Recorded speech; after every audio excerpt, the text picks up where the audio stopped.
Pasties kādu vārtiņu. Vai cik jau vārti, kur mēs šodien brauksim?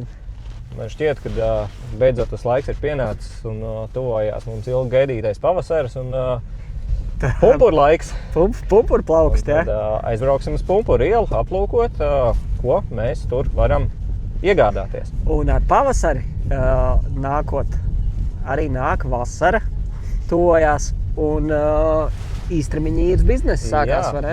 Šie dzīvokļi, kurus mēs skatīsimies, jau iepriekš ir izmantoti īstermiņa īrei. Pasties kādu vārtiņu. Vai cik jauki?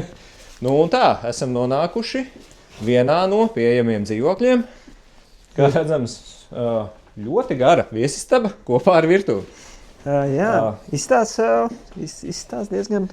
Interesanti, kad ir atstāti vecie elementi, dizaina malkas apkure, kas ir pluss. Ir dzirdēts, ka māja kur var piemesties. Var piemesties, var atmesties, piemesties. Tur jau kāds ir atmeties, varbūt kādreiz.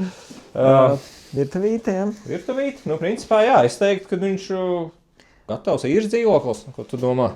Es domāju, ka jā, gan ilgtermiņa īres dzīvoklis, gan īstermiņa īres dzīvoklis.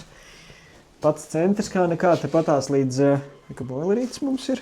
Jā. Reku tādu dušiņu. Elektrības šeit ir no jauna viss pārvilkts. Jā. Kanalizācija, ūdens tieši tāpat. Vēl ir atsevišķi guļamistaba, varam aiziet aplūkot. Kā tu domā, pa cik šitādi varētu izīrēt dienā? Sezonas laikā 50 eiro. Jā, manuprāt, diezgan solīdi tas varētu būt. Es pat teiktu, ka vasaras sākumā varētu būt kādi 50 eiro.